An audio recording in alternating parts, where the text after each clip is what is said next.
इनके बिना हमारा जीवन चलता नहीं है। हमारे जीवन का आधार यही है। बहुत धन्यवाद देते हैं उर्वशी जी का कि उन्होंने इतने प्रेम से बुलाया। इससे पहले कई बार बुलाया, नहीं आ पाई। शायद आज ही ईश्वर की महान कृपा होनी थी कि मुझे इस धरती में आना था। बहुत अच्छा लगा आप सभी के मध्य आए और मैं धन्यवाद दूंगी जीजा जी को कि वो एक सुदृढ़ विचारशील पुरुष की तरह उनके पीछे खड़े होकर के उनकी शक्ति बने हुए हैं। सोच मेरी भी यही है कि कोई भी स्त्री यदि आगे बढ़ती है तो उसका आधार वो पुरुष बनाता है जो उसके जीवन में उसका जीवन साथी होता है। ये कहने की बात है कि प्रत्येक सफल व्यक्ति के पीछे स्त्रियां होती हैं।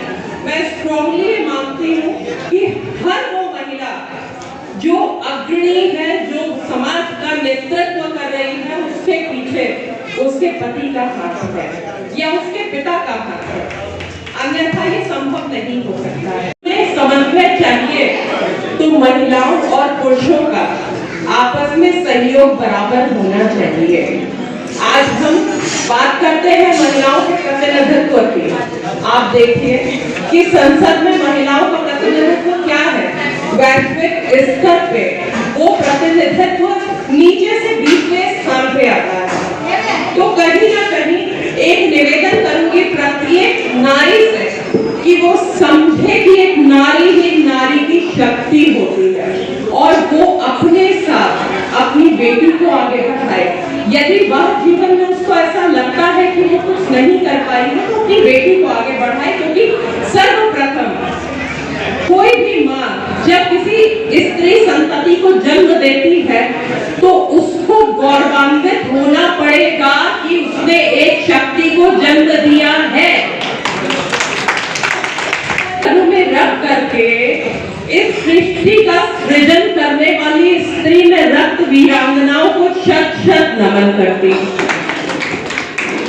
और इनका ये दायित्व है कि न केवल अपनी बेटियों को ये बताएं कि उनकी बेटियों का क्या कार्य है, समाज में कैसे उठना बैठना है, उससे बड़ा दायित्व ये है कि अपनी पुरुष संतति अपने पुत्रों को ये बताएं कि स्त्री का सम्मान ही सबसे बड़ा पौरुष है।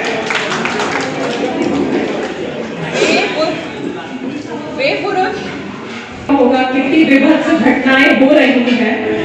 हर जगह से एक नए नए उदाहरण चले आते हैं हमारे पास। एकदम नए तरह की विभत्स घटनाएं जो स्त्रियों के साथ हो रही हैं, कहीं ना कहीं उसका बहुत बड़ा दायित्व महिलाओं को, माताओं को जाता है। जो पुरुष संतति जन्म दे करके बहुत खुश हो जाती है कि उन्होंने पुरुषों को जन्म दे दिया, उन्होंने एक पुत्र को जन्म दे दिया, किंतु वो पुत्रों को ये नहीं सिखा पाती हैं कि एक महिला का सम्मान बहुत आवश्यक है। मैं जेल विजिटर भी हूँ, आप सभी को ये बताना चाहूंगी कि वो माताएं जो अपना दायित्व नहीं समझ पाई हैं, उस नासमझी की सजा पुरुष बैरक में ज्यादा जनसंख्या देख करके पता चलता है। जिम्मेदारी है, बहुत बड़ी जिम्मेदारी है। हाँ, माता की ही जिम्मेदारी है। माता की जिम्मेदारी इसलिए कहती हूँ क्योंकि वो 9 माह अपने गर्भ में पालने के बाद जब बाहर निकालती है शिशु को, इस सृष्टि में यहाँ पे इस धरती पे लेकर के आती है, तो दायित्व उसी का सबसे बड़ा होता है। क्योंकि कहीं ना कहीं पुरुषों में अपने आप को व्यक्त करने या अपनी भावनाएं व्यक्त करने की बहुत कमी होती है, वो कह नहीं पाते हैं। तो ये स्त्री को ही समझना पड़ता है और ऐसा नहीं है कि वो अपने पुत्रों को ही समझाती है, वो अपनी सास के पुत्र को भी समझाती है। तो सही चीजें समझाए, समाज में एक समन्वय आप ही के कारण ही बन पाएगा। क्योंकि आज अगर घर भी टूट रहे हैं तो कहीं ना कहीं, मैं महिला हूँ